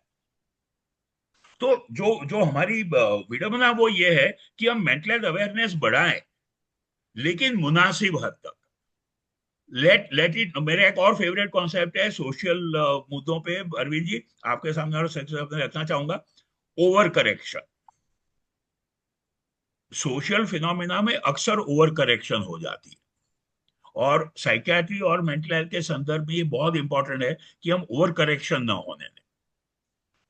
Does that make sense? Yes, it does make sense doctor. बहुत फाइन लाइन होती है सैनिटी इंसैनिटी में। और मेरे ख्याल से जो चीज आपके यहाँ से निष्कर्ष निकला, if I can put it rightly, कि हमें जो 1 to 2% है, फॉर इंडियन पर्सपेक्टिव हम देखें, उन लोगों के लिए तो हमें बहुत जरूरत है राइट ट्रीटमेंट की। बाकी हम फॉर्चुनेट हैं कि हमारे यहाँ इतना स्ट्रेस, स्पेशली विलेज एरिया में, गांव की तरफ जाएंगे तो स्ट्रेस लेवल बहुत कम है, क्योंकि वो ओवर थिंकिंग नहीं करते हैं। मैं एज अ सर्जन अगर कहूँ तो सबसे ज्यादा कम दर्द उन मरीजों को होता है जो गांव से आते हैं। ऑपरेशन वही है, कटिंग वही है, क्योंकि उनकी ओवर थिंकिंग नहीं होती। तो हम लोग स्ट्रेस अपना खुद का पालते हैं। तो हम लोग को 1 to 2% तो as a society, as a lion member, जहां कहीं कोशिश हो आप लोगों के साथ कंधे से कंधा मिला के उनको तो ट्रीटमेंट तक लाना चाहिए। बाकी जो परिवार है, हमारा जो परिवार का तरीका है, स्पेशली लाइनिज में भी मैंने देखा, जो फैमिली एटमॉस्फेयर है, जो हम दिवाली सेलिब्रेशन करते हैं, जिसे कहते हैं हम संतोषी जीव हैं, संतोष बहुत बड़ी चीज है। तो I think that is helping us कि जब भी, और हम उस, जैसे अरविंद जी ने कहा कि हमें चिंता की जरूरत नहीं है, अरविंद जी हम उस तरफ प्रोग्रेस कर रहे हैं, उस चीज को कहीं रोकना पड़ेगा। हम अमेरिका, डॉक्टर साहब इसमें एक, डॉक्टर साहब सॉरी हाँ मैं बीच में बोल गया। तो जैसे डॉक्टर साहब ये बताएं, इसमें 2 बातें आती हैं। हम स्ट्रेस को लेके जो चीजें अपनाते हैं कि भी स्ट्रेस से निजात के लिए हम मेडिटेशन में प्लंज हो जाएं, या तरह तरह के, कोई कुछ कर रहा है कोई कुछ कर रहा है मेडिटेशन में, are this helpful beyond the point? और जैसे आपने कहा फैमिली, सोसाइटी, कल्चर, पॉलिटिक्स, जैसे हमारी संस्था लायंस क्लब अलकनंदा है, इसमें हम फेलोशिप पे बहुत स्ट्रेस देते हैं, तो is it also a healing? तो एक तो ये है कि हम स्ट्रेस के लिए जो मुद्दे अपनाते हैं, बाजारू चलते हैं कि भाई ये कर लो, जो मार्केटिंग है, और दूसरी जो टाइम टेस्टेड मेथड्स हैं, तो इसमें आपका क्या राय है? दो तीन मुद्दे हैं अरविंद जी भाई साहब। एक तो ये सबसे पहले कि मेरा बहुत फेवरेट एग्जांपल है टाइम्स ऑफ इंडिया मैथ का, मुझे इसके बारे में लिखना ज्यादा जरूरी है, आपसे भी कभी बात शायद हो नहीं पाई है। शेयरिंग इज केयरिंग, और हम लोग कोविड में फिर ये समझ गए, हमें जो समझदार लोग थे अपने खुद के लिए, एक्सप्रेशन, वेंटिलेशन बहुत जरूरी है। स्ट्रेस का अगर कोई सबसे बड़ा तोड़ है वो मीनिंगफुल शेयरिंग। एक बहुत संक्षेप में एग्जांपल दे दूं, प्रेशर कुकर। पब्लिक अवेयरनेस के लिए इससे बेहतर मॉडल मुझे नहीं सूझा है। प्रेशर कुकर में ये होता है कि जो भाप जमा होने लगती है तो 2 मैकेनिज्म्स इनबिल्ट है, रेगुलर स्टीम आउटलेट, वहां से वो भाप निकलना जरूरी है, और भाप निकलने की मैकेनिज्म होने के बावजूद विसल जरूरी है, वो अलर्टिंग मैकेनिज्म भी जरूरी है। तो हम सबको प्रेशर कुकर से 2 चीजें सीखना बहुत मुनासिब है कि रेगुलर आउटलेट चाहिए मुनासिब तरीके से, किसी भी रूप में, उसके स्वरूप 5, 10, 12, 15 हो सकते हैं। और मैं शेयरिंग करता भी हूं उसके बाद भी संभव है कि मेरे दिमाग में तनाव शायद इतना बढ़ जाए कि किसी मौके पे मुझे जरूरत पड़े कंसल्टेशन की, वो विसल बच जाए। वो गृहिणी या मैं अपने रसोई में जब खाना बनाता हूँ तो कहीं टीवी सीरियल देखने लग गए प्रेशर कुकर लगा के, तो विसल बच जाती कि भैया देखो जाके बंद कर दो, भाप इतनी बढ़ गई कि प्रेशर कुकर फट जाएगा। तो प्रेशर कुकर फटे नहीं उससे पहले दो मैकेनिज्म बहुत जरूरी है। दूसरा मुद्दा अरविंद जी, ऐसा मैं सोच ही रहा था जब मैं शुरू किया, और मुझे इसका जवाब विश्वास से नहीं पता है। एक आ जाता है, जैसे आपने मिसाल दी कि बहुत सारे लायंस मेंबर्स, रोटेरियंस, बहुत सारे सोशली कॉन्शियस इंडिविजुअल्स और ऑर्गेनाइजेशंस दूसरों की मदद करते हैं कि भाई उससे मुझे भी मदद मिल जाती है। One helps best while helping others, ये प्रिंसिपल तो बहुत अच्छा है एक रूप से। लेकिन उसका दूसरा पहलू ये भी है कि अगर हम में से जो भी हैं, मनोचिकित्सक भी हों इंक्लूडेड, साइकेट्रिस्ट इंक्लूडेड, साइकोलॉजिस्ट, कोई भी बड़ा 30 मार का हम में से, ये गलती ना करे कि मैं सुपर ह्यूमन हूं, मैं सिर्फ दूसरों की मदद करके अपना दुख इनडायरेक्टली हैंडल कर लूंगा। नहीं संभव है। जैसे कहा जाता है एक खाली कप से दूसरे कप को भरना मुश्किल है, पानी दूध चाहे जो भी डालना हो। तो जो कप कोशिश कर रहा है दूसरे कप को भरने की, उस कप में कुछ तो चाहिए होगा ना। You can not fill another cup from an empty cup.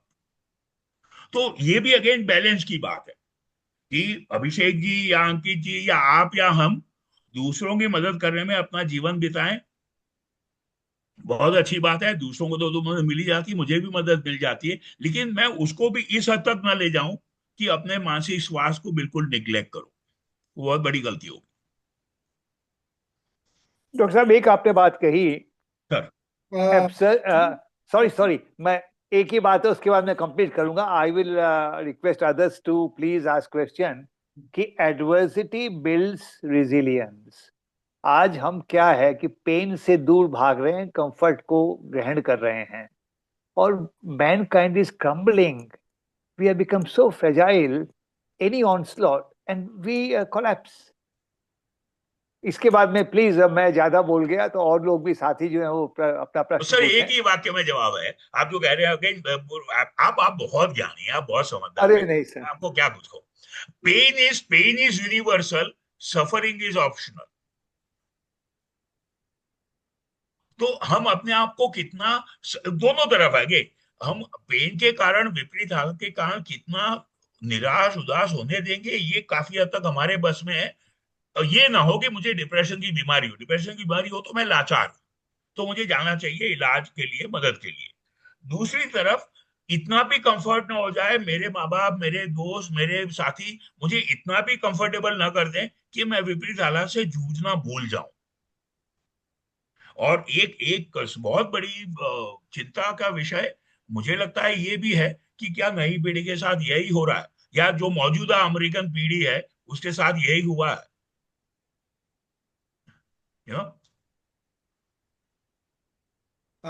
Sir बहुत ही बारीकी से आप बता रहे हैं। अंकित भाई शायद कुछ मेरे ख्याल से आई नो, राइट सर। भाई सर इसमें जो अमेरिका और इंडिया वाला एग्जांपल था सर, मतलब जो डेटा थे, तो उसमें मैं पूछना चाह रहा था सर कि ये क्या ओवर थिंकिंग और अंडर रिपोर्टिंग का इशू तो नहीं है? सर अंडर रिपोर्टिंग का इसलिए नहीं है, लाजमी सवाल है। अंडर रिपोर्टिंग तब करते जब हम सिर्फ हॉस्पिटल डेटा से जाते ना।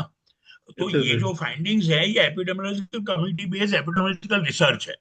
तो सही में समाज में कितनी तादाद में बीमारी पाई गई, हाँ ये अलग मुद्दा हो सकता है। जैसे मैंने कहा, एक बार रिपीट करूं, क्या बीमारियां ज्यादा है, क्या बीमारियों को पहचानने की क्षमता इतनी ज्यादा है कि छोटी तकलीफ को भी हम बीमारी का रूप दे देते हैं। और एक एंगल है, विचार करें प्रामाणिकता से, डॉक्टर्स और फार्मा की कंपनी की जो होली या अनहोली नेक्सस है, वो लॉबी उनकी चले तो 100 व्यक्तियों को दवाई पे डाल दे। वो जो नेक्सस है फार्मा कंपनी और डॉक्टर्स का, लाइक मेनी अदर प्रोफेशंस, वो भी एक कारण है। लेकिन it is not a measurement artifact boss, that is taken care of by science research. और सर इसमें कोई प्रॉपर टेस्टिंग भी कोई रूटीन होता है जो आपके उससे रिलेटेड है, या फिर ये सिर्फ डिस्कशन से ही हमें आइडेंटिफाई होती है चीजें? इसमें ये बहुत अच्छा सवाल है सर, बहुत अच्छा, थैंक यू। जैसे ब्लड शुगर से डायबिटीज डायग्नोज हो गया, बीपी से हो गया, थायराइड टेस्ट करा लिया, ऐसा तो बायोलॉजिकल वैलिडेटर ना अभी तक है ना लगता है संभव है। तो काफी हद तक बातचीत और चर्चा से होगा।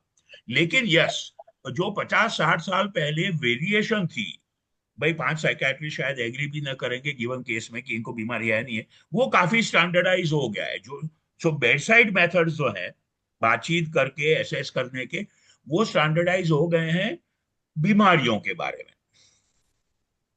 तो वो जो 10% हमने कहा इंडिया में है, ग्लोबल फिगर्स 25% है, वो मेजरमेंट 90% स्टैंडर्डाइज माना जाए। तो एक तो मेजरमेंट आर्टिफैक्ट ये नहीं है कि भाई हमने सिर्फ हेयर सीकिंग वालों को लिया, दूसरा कि डॉक्टरों की एस्टिमेट में वेरिएंस है, वो दोनों कारण हमने इक्वेशन से निकाल दिए। लेकिन जेन्युइनली ईस्ट और वेस्ट में, जैसे मैंने कहा, शहर और गांव में है फर्क, बहुत फर्क है। और फर्क वही है, डिप्रेशन, एंजाइटी, अल्कोहल। बल्कि एक और बात कर दूं ब्रीफली, जो फर्क है इंडियन डेटा में शहरों में और गांव में, वो जेंडर रिलेटेड डिफरेंस और इंटरेस्टिंग है। जो महिलाओं में शहरों में ज्यादा मानसिक तकलीफें हैं, वो है डिप्रेशन, एंजाइटी, हिस्टेरिया की। जो मर्दों में है शहरों में, वो है अल्कोहल और ड्रग एब्यूज की। तो जैसे आप में से एक आदमी ने कहा था ना साथी ने कि भाई इतना हुआ तो जाके आप शाम में 2 ड्रिंक पी लिए, क्या वो सॉल्यूशन है? One of you had raised as not a very healthy solution, surely. उत्तम जी, आप लास्ट कुछ क्वेश्चन पूछना चाहते हैं? अंकित जी, कोई और क्वेश्चन है? बस एक लास्ट सर, हमें कब पता चले कि हमें किसी हेल्प की जरूरत है? अगर कोई भी भावना या कोई अनुभव, थिंकिंग से लेके एनी इमोशन, एनी बिहेवियर, खुद में या अपने परिवार में आप अलग पाए पहले से, सबसे पहले एक मुद्दा देखिए, अभिषेक जी, आप या मैं या अरविंद जी, चारों अलग अलग व्यक्तित्व हैं। तो जैसे हमने कहा, कुछ स्टैंडर्डाइजेशन हो गई है डायग्नोसिस की, लेकिन बेस्ट रेफरेंस है योर ओन सेल्फ।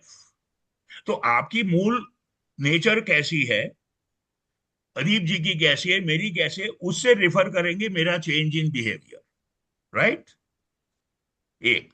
और वो अगर तीन में से कोई भी एक कारण लगे, अगर डिप्रेशन या तनाव या थिंकिंग या कोई भी बिहेवियर चेंज कुछ समय से ज्यादा चल जाए, 1-2-4 हफ्ते से ज्यादा, अगर बहुत सीवियर हो, राइट, टाइम, सीवियरिटी, और रोजाना जीवन में मुश्किल पैदा करे, भाई कोई चिड़चिड़े स्वभाव का है मसला, राइट, तो चिड़चिड़ापन उसके नेचर का हिस्सा है, हम उसको सही नहीं ठहरा रहे हैं, उसको बदलने का तरीका अलग होगा, वो मानसिक बीमारी न समझी जाए। लेकिन जो शांत व्यक्ति है, जैसे है सौम्य व्यक्तित्व अरविंद जी का, मैं थोड़ी छूट लू, राइट, अब अरविंद जी अगर चिड़चिड़े हो जाएं तो फिक्र की बात है, हो ही नहीं सकता। लेकिन जो आपने सवाल पूछा, अगर वो 1-2 बार हो भी जाए तो ठीक है, मानव सहज है, मैं समझूंगा मेरे वैज्ञानिक रूप से। हालांकि मुझे विश्वास है दोस्ती के रूप में अरविंद जी में वो भी कभी नहीं देखा जाएगा। लेकिन कभी कभार हो जाए, इनको चिड़चिड़ापन हो जाए, मुझे दुख लगने लगे, आपको टेंशन हो, 1-2 बार हो जाए तो उसको नॉर्मल समझ के डील कर लिया जाए। हाँ, 1-2 हफ्ते से ज्यादा चल जाए लगातार, या बहुत ज्यादा मात्रा में हो, या रिश्तों में और रोजाना काम में मुश्किल पैदा करे। So basically 3 criteria, one of those है सर। अरविंद जी, माफी चाहता हूँ, उत्तम, उत्तम भाई। लेकिन मेरा उदाहरण सही है, आप एग्री करें, हम सब एग्री करेंगे। नहीं, वो ठीक है। अदीप जी, ओवर टू यू। हाँ, कुछ और प्रश्न आ जाएं। उत्तम जी, आप कोई क्वेश्चन पूछना चाह रहे थे? जी मैं नमस्कार डॉक्टर साहब, बहुत बहुत धन्यवाद। मेरा नाम कपिल बत्रा है। हाँ तो जी। मैं सिर्फ इतना जानना चाहता कि हमारे आसपास के जो लोग होते हैं, हम कैसे ये पता लगा सकते हैं कि इनमें से किसी को मदद की जरूरत है? जो मैंने अभी अंकित जी को बताया वो, और एक इम्पॉर्टेंट है, क्योंकि हालांकि जैसे हमने समझा, हमारे यहाँ फॉर्चुनेटली कम है तकलीफें, लेकिन तकलीफें हैं।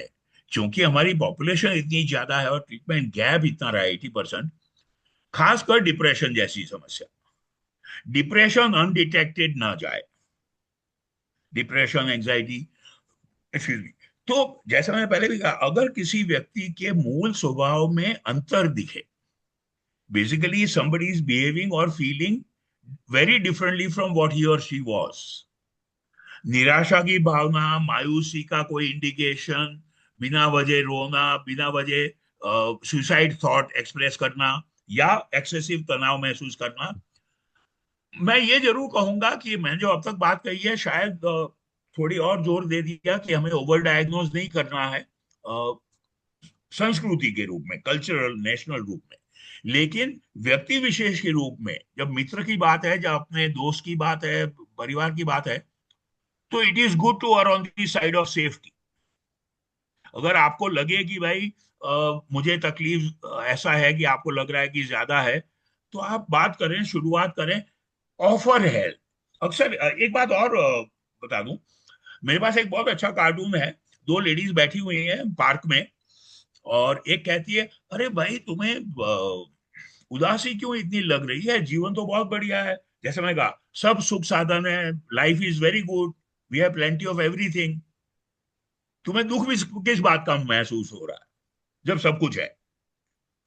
वो दूसरी लेडी पलट के कहती है, भाई तुम्हें सांस की तकलीफ क्यों हो रही है तुम्हारे अस्थमा के कारण, हवा की तो कमी नहीं है, वातावरण में हवा तो पर्याप्त मात्रा में है।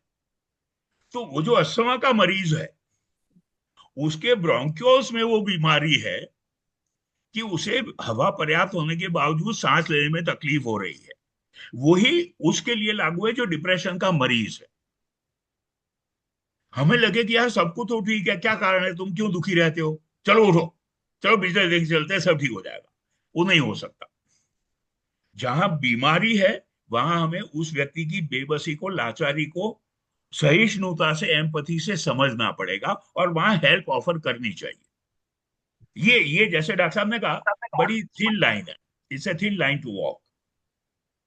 जी डॉक्टर साहब, ज्यादा समय नहीं लूंगा मैं एक बात कहना चाहता था। जब हम परसेंटेज में बात करते हैं, आंकड़े होते हैं ना, बड़े खिलाड़ी किस्म के होते हैं। जब हम परसेंटेज में बात करते हैं बिल्कुल तो सही। 1 आउट ऑफ 10 अगर भारत में एब्सोल्यूट नंबर में देखें तो कितनी बड़ी जनसंख्या बैठती है। बिल्कुल है सर, पॉपुलेशन तो एस्टिमेट बिल्कुल।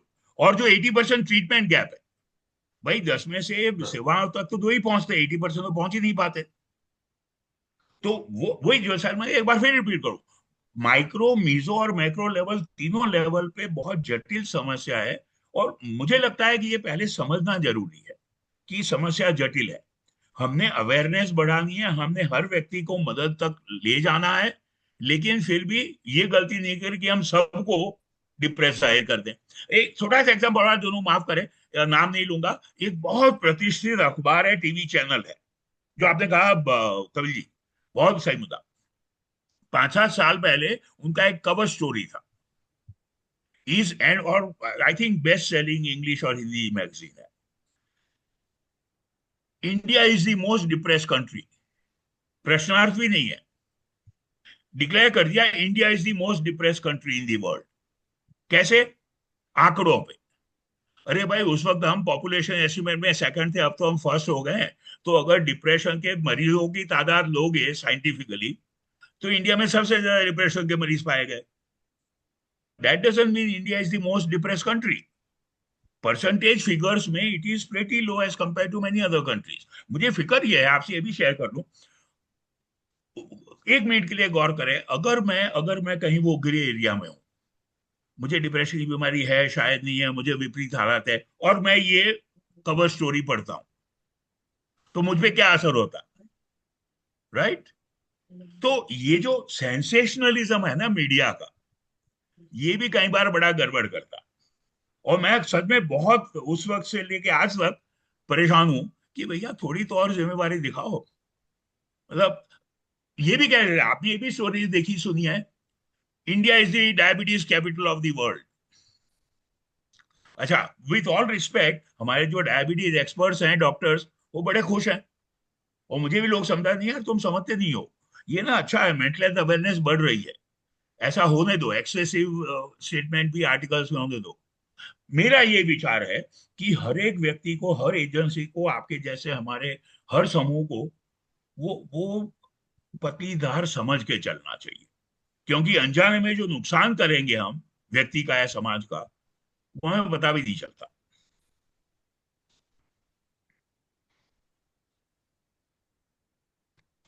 उत्तम जी। सर एक मतलब छोटा सा, मतलब अगर मैं पूछूं कि एज प्लीज। ए प्रोफेशनल, मेरी आवाज आ रही है सर? हाँ जी, हाँ हाँ जी, आ जी। रही। हाँ। As a professional sir, government की डेली कुछ ना कुछ चेंजेस आते हैं, और मतलब हम लोगों से एक्सपेक्टेशन गवर्नमेंट की बढ़ जाती है, क्लाइंट की एक्सपेक्टेशन बढ़ जाती है, और फैमिली की एक्सपेक्टेशन अलग होती है। तो कहीं ना कहीं हम लोग उस काम के प्रेशर में, डेडलाइन है, और ना तो काम कर पा रहे हैं, ना फैमिली को टाइम दे पा रहे हैं, उस वजह से फ्रस्ट्रेशन कहीं ना कहीं बढ़ जाती है, और वो आदत बन जाती है, गुस्सा करना आदत बन जाती है। तो सर बस एक छोटा सा सुझाव कि भाई एज ए प्रोफेशनल एक वर्क लाइफ बैलेंस तो चलो मेंटेन करना ही है, बट क्या ऐसा कुछ रोजमर्रा की जिंदगी में लाया जाए जिससे हम लोग उस तनाव या बोलो फ्रस्ट्रेशन से हम लोग थोड़ा सा दूर जा पाए? Unhealthy coping and healthy coping, दो हो गए ना सर। जैसे थोड़ा हमने रेफर किया, आपने ही पूछा था शायद शुरू में, वो जाके भाई जब भी टेंशन लगी 2 पैग ले लिए, क्या वो बेस्ट है? नहीं है जी सर। Best, definitely. सकारात्मक हेल्दी कोपिंग अगर ढूंढी जाए, बिसाइड्स एक्सप्रेशन एंड शेयरिंग, दो दोस्तों से बात कर ली, बैठ के, जो अरविंद जी कह रहे थे, पहाड़ों पे चले जाना, माउंटेनियरिंग करना, बाकी कोई भी एक्टिविटी, म्यूजिक, रिलीजन, हर एक के लिए अलग चीज होगी, राइट? वो अपने लिए ढूंढना पड़ेगी।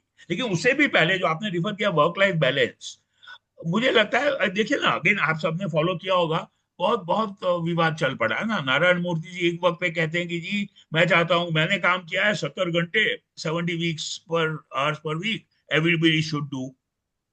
वर्क लाइफ बैलेंस ये कहेगा कि भैया 40 घंटे से ज्यादा काम करोगे तो, जैसे आप कह रहे हो, मुश्किल हो जाएगी, है ना। तो वो अपनी इंडिविजुअल कैलिब्रेशन की बात है, और जीवन का कौन सा दौर चल रहा है। अरविंद जी और हम शायद अब उस दौर में हैं कि हम कहे अच्छा यार चलो, मैंने अपनी गाड़ी सेकंड गियर में डाल दी। आप किसी स्टेज पे अभी बिल्कुल मानो कि यार मुझे तो अभी करियर बनानी है, तो my work life balance formula will be different from somebody else. But basically है सर, कंस्ट्रक्टिव हेल्दी कोपिंग के मैकेनिज्म्स और ढूंढना, और आज का समाज और आज के हालात आसानी से वो आपको तश्तरी पे नहीं देते हैं, आपको वो ढूंढना पड़ेगा। Good avenues are not served to you on a platter. You will have to go searching for it. है ना सर? एक वक्त में समाज हाँ जी। ऐसा था कि ज्यादा लोग वही करते थे, है ना। अभिषेक जी, आप कुछ पूछना चाहते हैं? सर सॉरी टू इंटरप्ट, एक छोटा सा प्लीज, सवाल हो रहा है। प्लीज। जी उत्तम जी। सर जैसा कि मैंने पहले मेंशन किया, और आपने भी बोला कि जो दारू पी लेना कोई एक सॉल्यूशन नहीं है, आई टोटली एग्री, बट आज का जो युवा है, कहीं ना कहीं मैं बोलूं, मैं अपने प्रोफेशनल्स की बात करूं, जॉब में है तो बड़े एमएनसीज में है, फ्राइडे गया, मेंटल स्ट्रेस हो रहा है, चलो दारू पी लेते हैं, पार्टीज कर लेते हैं, खत्म। तो उनके लिए सर कोई सलाह अगर आप देना चाहें तो मतलब अच्छा रहेगा कि भाई एक ये चीज आप करो, खाली वो एक सॉल्यूशन नहीं है। चला, दो दो मुद्दे हैं sir, I get very quickly briefly. अभी तक हमने सिर्फ बात की है मोटे तौर पे मानसिक स्वास्थ्य या सामाजिक संतुलन की, जो बीच में एक महत्व का मुद्दा छूट गया, वो मौका मुझे मिल गया। ओवरलैप जो है मेंटल हेल्थ और फिजिकल हेल्थ में, साइकोलॉजिकल स्टेट, न सिर्फ मानसिक बीमारी, लेकिन जो मैंने कहा ना सेकंड लेवल जो है साइकोलॉजिकल स्टेट, डिस्ट्रेस, वो सबसे ज्यादा डिटरमाइन करता है मेरे शारीरिक स्वास्थ्य को भी। एक, राइट। जो जो नॉन इन्फेक्शियस डिजीजेज है, हार्ट और बाकी सब, जिससे हम सब प्रभावित हो सकते हैं, उसके रिस्क फैक्टर्स बिहेवियरल 4 बताए गए हैं। ये हमें युवा तक पहुंचाना होगा, वो युवा आपकी मेरी ना सुने, वो एक अलग हिस्सा है। टोबैको, अल्कोहल, डाइट और फिजिकल एक्टिविटी, जीवन शैली या जो लाइफस्टाइल मेडिसिन अब नए रूप में कहा जाता है, उसमें डेली बिहेवियर के रूप में 4 फैक्टर्स हैं। डाइट मुनासिब हो, फिजिकल एक्टिविटी एटलीस्ट मॉडरेट हो, टोबैको और अल्कोहल जीरो हो या लो हो। तो नई जनरेशन को अगेन वही वही बात आ जाएगी सर डिजिटल हाइजीन में। जो डिजिटल हाइजीन का मैंने रेफर किया ना, आप या हम कोई भी उसको अवॉइड नहीं कर सकते, आज के यंगस्टर्स उसको अवॉइड करना भी नहीं चाहेंगे, लेकिन रीजनेबल बैलेंस है ना sir. Thank you. Abhishek ji. Sir fast लेता हूँ, even we have cross the time schedule. Sir होता I no, I am so बस सॉरी। बस राइट, नहीं नहीं सर, आपका आपका है सर शताब्दी, बस थोड़ा सा आपका कंस्ट्रेंट है, बट स्टिल सर होता आई नो, मुझे आई नो ट्रेन, नहीं ट्रेन तो ठीक है 6:30 बजे। सर बिल्कुल। एक्चुअली क्या है, चाहे ऑफिस हो चाहे घर हो, हमारी कहीं ना कहीं एक्सपेक्टेशन खूब रहती है लोगों से।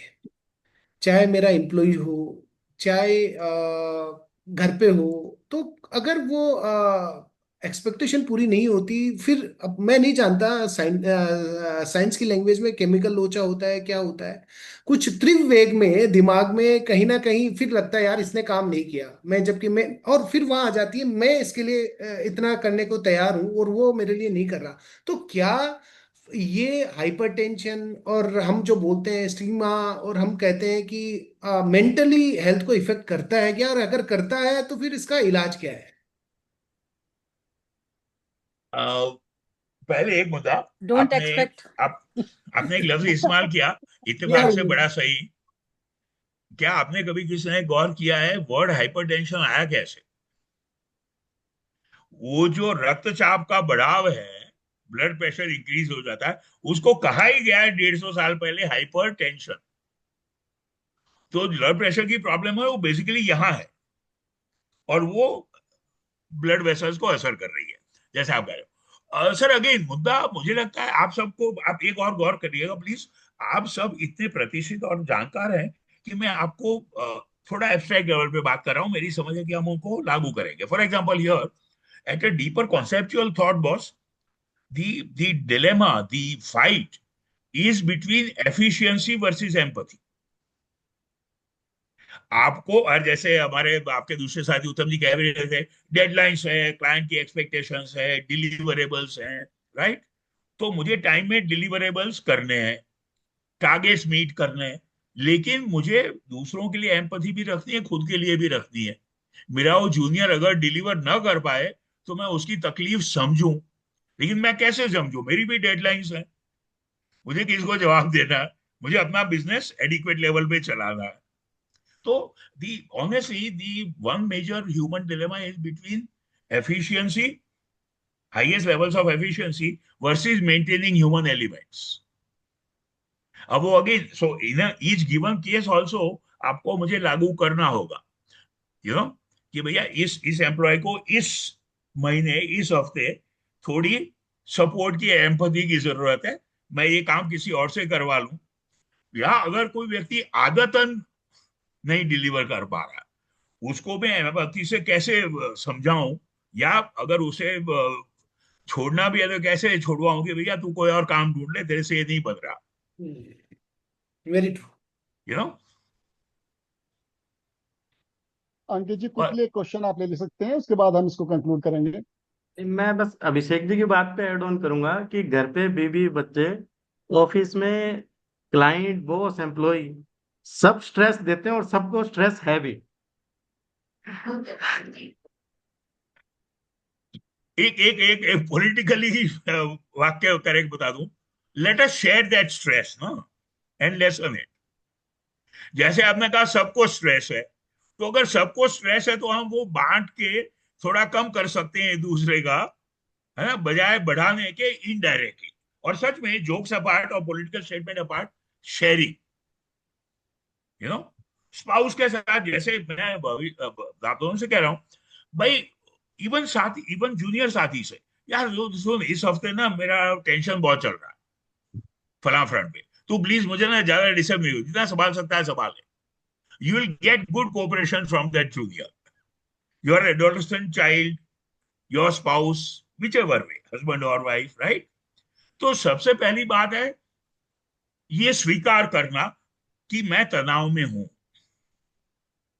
दूसरा, कंफर्टेबल फील करना कि उसको मैं एक्सप्रेस कर सकूं, शेयर कर सकूं। और तीसरा, किसी भी रिश्ते में और बहुत सारे रिश्तों में क्या ऐसा माहौल मैं बनाने में मदद कर सकता हूं कि जब एक दूसरे के साथ शेयर करें तो उसका उपहास ना हो, उसकी इज्जत की जाए। उस व्यक्ति ने जो अपना डिस्ट्रेस शेयर किया, जनरली ये हो जाता है कि उसका उपहास किया जाता है, मजाक उड़ाया जाएगा या रफा दफा कर दिया जाएगा, किसी वो और ना से हो। बात करी जाएगी उसके बारे में, वो नहीं हाँ, होना चाहिए। अरे यार तू इतना क्यों वीक हो रहा है, you know? तो वो ना हो। मैं कुछ कमेंट करूं सर लास्ट में? जी मैम। सबसे बड़ी चीज है तो जो अभी भी क्वेश्चन पूछा गया है, सब झगड़ों की जो एक्सपेक्टेशन है, एक्सेस में ना अपने से एक्सपेक्ट करें ना दूसरों से। तीसरा होता है जेते पैर पसारिए तेती रामबी सौर, जितना टाइम है जितना कर सकते हैं हम। कई बार अपनी चैरिटेबल संस्थाओं में भी अपनी कैपेसिटी से ज्यादा चले जाते हैं हम, बहुत ज्यादा अपने आयाम खोल लेते हैं। आई में भी जाना है तो घर में भी देखना है तो त्योहार में भी जाना, मतलब we kept too many engagement. और तीसरी चीज है सर, एक बहुत मजेदार बात है जो लेडीज करती हैं, which I am on a lighter vein we say, I now started saying ABC, आप बहन चुगली करें। But that is the way ladies went out when they are sitting with their neighbors or their शायद मर्दों relatives. को ये So सीखना that is जरूरी है। venting out. These are few on the lighter vein I wanted to say. Ma'am चुगली करने से तो डिप्रेशन कम हो जाता है। जी, अच्छा वही मैं कह रहा हूँ ना, तो ventilation, मर्दों को ये vent सीखना होना है। जरूरी है। डिस्कशन से। हम अब तक अदीप सीखे जी, नहीं। अदीप जी, हाँ वन लास्ट एक क्वेश्चन, उसके बाद डॉक्टर साहब को हम क्योंकि चाहते थे जी सर। डिस्कशन लंबा चले। डॉक्टर साहब, आपने एक बात कही थी कि भारत का भविष्य, और ये चार आपने बताए पॉलिटिशियन कल्चर, इस आपके आंकड़ों से लगता है कि भारत के पॉलिटिशियंस एक्चुअली इतने खराब नहीं, इतना हमने समझ रखा है, एक। तो एक्चुअली सर आई एग्री, और आई एग्री। दूसरा, भारत का भविष्य की बात की थी आपने, मुझे पता नहीं कि उसको बता के हम इसको दीप जी को देंगे, ही विल सर कंक्लूड। मुझे लगता है when all said and done, और मैं एक और चीज बड़े बड़े खुले मन से स्वीकार करूं, हम में से बहुत सारे लोग, Arvind ji, I think unlike you, आप शायद लकी भी रहे और आपकी अपनी इवोल्यूशन बहुत अच्छी है। हम में से बहुत सारे लोग, और अपने लिए बात करूं, हम लोग unfortunately we belong to the immediate post independence, एक दो first two generations who were also fortunate or unfortunate to go through English medium Western model of education. And we imbibed Western life as the correct life. न सिर्फ pant shirt पहनने में, लेकिन विचारों में, autonomy, individual rights versus collectivism. धीरे धीरे समझ आई कि भाई हमारे जो मूल्य थे वो सही थे, अच्छे थे। तो I have realise, however I may think I am westernized or I was, जो भारतीय मूल्य है वो मेरे अनजाने मन में वो है, और वही सच्चाई है इवन आज के युवा की। जो हमारे बाद की दो जनरेशन हैं, Indian youth is still very traditional fortunately as compare to average American youth. तो हमारी धरोहर है, होपफुली उतनी खराबी नहीं होगी जितनी आशंका है। भारतीय समाज न सिर्फ अपने आप को संभाल लेगा, मेरा विश्वास है, लेकिन मेरी उम्मीद यह है कि भारतीय समाज क्या मानव समाज को एक डेमोस्ट्रेबल एग्जांपल दे पाएगा कि डेवलपमेंट हो सकता है विद गुड मेंटल हेल्थ। मानसिक स्वास्थ्य और सामाजिक इंडिकेटर्स खराब ना हो, लेकिन फिर भी ज्यादातर लोग सुखी हों। अब ये तो अरविंद जी आपकी विजडम पे मैं एनक्रोच नहीं कर डॉक्टर रहा हूँ। साहब, मैं तो अचंभित हूँ। अदीप जी, नाउ ओवर टू यू। धन्यवाद अरविंद जी। सबसे पहले मैं धन्यवाद देना चाहूंगा हमारे स्पीकर निमेश देसाई जी का, कि उन्होंने कितने सुंदर तरीके से और कितने सरल शब्दों में इस विषय के ऊपर अपने विचार रखे, और हम सारे जो भी वेबिनार्स के हम लोग दर्शक हैं उनको उन्होंने अवगत कराया। दोस्तों, आज की डेट में सबसे बड़ा जो स्ट्रेस का कारण है वो है लोग क्या कहेंगे। जो मैं समझता हूँ कि हर कोई इस बात से परेशान है कि मैंने जो कपड़े पहने हैं, मैं जिस तरीके से रहता हूँ, उसको देख के लोग क्या कहेंगे। यंग जनरेशन के अंदर एक जेलसी, कंपटीशन, कंपैरिजन, एक टारगेट बेस्ड जो जिंदगी हमारी हो गई है, वो एक मेजर स्ट्रेस का कारण है। छोटे छोटे बच्चों में 9th 10th के अंदर कंपटीशन होने लगा है, कंपैरिजन होने लगा है कि उसका बेटा के अगर 90% है तो आपके 70% क्यों है। तो यंग जनरेशन साथियों, हम लोग उस दौर से गुजर चुके हैं। हम लोग उस समय उतनी टेंशन नहीं होती थी कि 95% मार्क्स चाहिए, 70%, 75% में भी अच्छे कॉलेज में एडमिशन मिल जाता था। बट आज की डेट में 9th 10th 11th 12th के बच्चे इतने स्ट्रेस में मैं देखता हूँ कि वो अपने कैरियर को लेके 9th से 8th से ही बड़े के बड़े जागरूक हैं। हम अगर आप इंडस्ट्री में जाते हैं तो वहां पे टारगेट बेस्ड काम मिलता है। ठीक है, हम प्रोफेशन में जाते हैं, जैसे उत्तम जी ने बोला कि हमें ड्यू डेट्स की टेंशन है, हम किस तरह से वर्क बैलेंस बनाए उसकी हमें टेंशन है।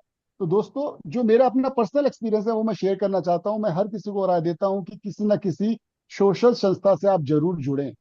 जब मैंने लॉनिज्म ज्वाइन किया और मैं जब first time old age home में गया या ऑर्फनेज में गया और मैंने वहां पे कोई प्रोजेक्ट किया, जो खुशी उनके चेहरे पे मुझे दिखी, वो मेरे सारे स्ट्रेस को दूर करने में बहुत कारगर मददगार साबित हुई। तो सभी प्रोफेशनल से, सभी अपने दोस्तों से मैं रिक्वेस्ट करूंगा किसी न किसी सोशल ऑर्गेनाइजेशन से जुड़े। जैसे सर ने भी बोला, मैडम ने भी बोला कि ज्यादा ना जुड़े कि अपना लाइफ का वर्क बैलेंस बिगड़ जाए।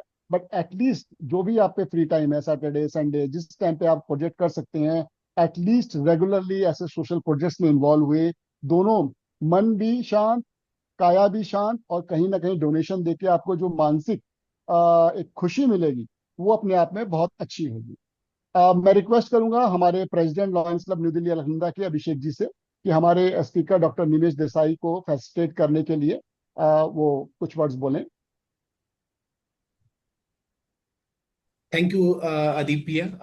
आपने वर्ड्स की बात की तो मेरे ख्याल से वर्ड्स कम है, हम सर को आभार व्यक्त कर पाए तो वाकई में सर। और हम चाहेंगे भी कि ना केवल हम इस वेबिनार के थ्रू आपसे जुड़े, बट फिजिकली मैं अरविंद सर से हूँ कि एक प्रॉपर तरीके से हम एक सेशन आपका लें, और बहुत अच्छे, अभी तो टाइम भी कम है, सबके सवाल भी हैं, और उन सवालों को हम रूबरू हों, ताकि ना केवल हमारी यंग जनरेशन बल्कि जो एक 60+ है और 40 से 60 के बीच में, उनके सबकी अपनी एक परेशानियां होती हैं, अपने चैलेंजेस होते हैं। अपने एक तजुर्बे से आप सभी को हमें गाइड कर पाए, ताकि जो स्ट्रेस है, नो डाउट कहीं ना कहीं हम एकदम हटा नहीं सकते, बट उसको कंट्रोल करने के जो जरिए हैं हम समझ सकते हैं, तो over the period of time हम उन सब चीजों को आजमा सके, हम हमारी जीवन में उतार सके। क्योंकि प्रोफेशनल, बिजनेस और जो हमारी सोशल प्लस फैमिली लाइफ है, कहीं ना कहीं इफेक्ट होती रहती है हमारी इन्हीं विचारों से, और जो विचारों का आवेग है वो कहीं ना कहीं हमारी इस मेंटल हेल्थ को प्रभावित करता है। तो मैं अब आभार करता हूँ सभी संस्थाओं, सहयोगी संस्थाएं, चाहे रोटरी हो, चाहे हमारी फिया हो, चाहे हमारी मनोविकास हो, और ऑफ कोर्स हमारे सभी मेंबर्स जो lions club new Delhi Alaknanda है, जिन्होंने मोटिवेट किया हमें इस वेबिनार को ऑर्गेनाइज करने में। तो सर थैंक यू, तहे दिल से हम आभार आपका व्यक्त करते हैं, और हम आशा भी करते हैं कि आप यूं ही सभी को, जनमानस को आप गाइड करते रहें, ताकि हम स्ट्रेस लेवल को कम कर पाए। Thank you sir. धन्यवाद अभिषेक अरविंद जी। जी प्रणाम। सर, अंत में मैं एक बार बुलाना चाहूंगा हमारे past president lion CA NK Bansal ji का, जो कोविड के टाइम में हमारे क्लब के प्रेसिडेंट थे। और बिलीव नहीं करिए सर कि हमने कोविड के टाइम पे 365 दिन में 300 प्रोजेक्ट्स किए थे। हाँ, हमने कंटिन्यूसली कोविड के टाइम के लिए और जो शेल्टर होम में रहते थे उनके लिए NK बंसल जी के नेतृत्व में हम लोगों ने खाने पीने की सुविधाएं को अरेंज किया था, इंक्लूडिंग जो उस समय कंसंट्रेटर्स और ऑक्सीजन सिलेंडर चलते थे। तो NK बंसल जी, क्विकली एक बार आप अपना विचार दीजिए और सभी को धन्यवाद दीजिए। Thank you Adeep ji for giving me an opportunity to thank you. मैं अदीप जी की बातें एक चीज ऐड करना चाहूंगा, एक एग्जांपल देना चाहूंगा। एक बार हमने रुद्रपुर में आर्टिफिशियल लिम्ब का कैंप लगाया था डॉक्टर साहब। तो जी। उसमें क्या हुआ कि एक लड़का जो है उसके दोनों हाथ नहीं थे,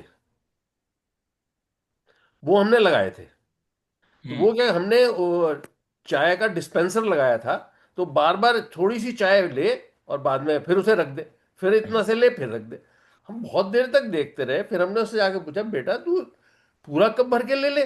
बोला नहीं सर, मुझे आज आप पी लेने दो। है क्यों भाई, क्या हुआ? कहते भाई साहब, आज तक लोग चाय रखते थे मेरे सामने और मैं मुंह से पीता था, तो कई बार गिर जाती थी तो घर वाले और डांटते थे, पिट भी जाता था मैं। आज मैं अपने हाथ से लेके पी रहा हूँ। बहुत आई टेल यू, हम यहाँ से गाड़ी से गए थे 5 घंटे चला के, जितनी खुशी हमें उसके मिली, उसके फिर के उसके बाद फुल टीम ने हमारे पूरे दिन काम किया उस प्रोजेक्ट पे। तो ये है स्ट्रेस मैनेजमेंट का तरीका। दूसरा क्या है कि जो वेस्टर्नाइजेशन है वो हमारे स्ट्रेस का मेन मुद्दा है। अभी आप ये देखिए, जो लोग, हम लोग सभी लोग जो है फॉरेन कंपनियों की एमएनसीज में काम कर रहे हैं, उनका काम कर रहे हैं, उनका सोचना क्या है कि उनसे अगर कहें हम रात को शाम को 5 बजे के बाद करना, तो उनका टाइम हो गया। हमारा टाइम रात को 12 बजे भी नहीं हुआ, वो फोन कर सकते हैं हमें। तो ये थोड़ा कहीं ना कहीं हमको लाइन खींचनी पड़ेगी। मैं काफ़ी यूएस में भी बात हुई, मेरे यूके में भी बात हुई, मैंने ये चीज़ बड़ी पॉइंट आउट की उनसे कि ये ड्रॉ अप लाइन करनी पड़ेगी कि दूसरे लोग भी इंसान हैं। Next, I, on behalf of the Lions Club New Delhi, Alaknanda, and other associate organizations, thanks Dr. Saab to enlighten about us upon the subject, which is the need of the hour. And Lion International has recognized this aspect and doing lot in this respect. I also thank Arvind ji, Chanchal Pal ji, who are mentor, and we are fortunate enough to have them on our board, and Ankit Mahipal ji and other organization and representative of the other organization.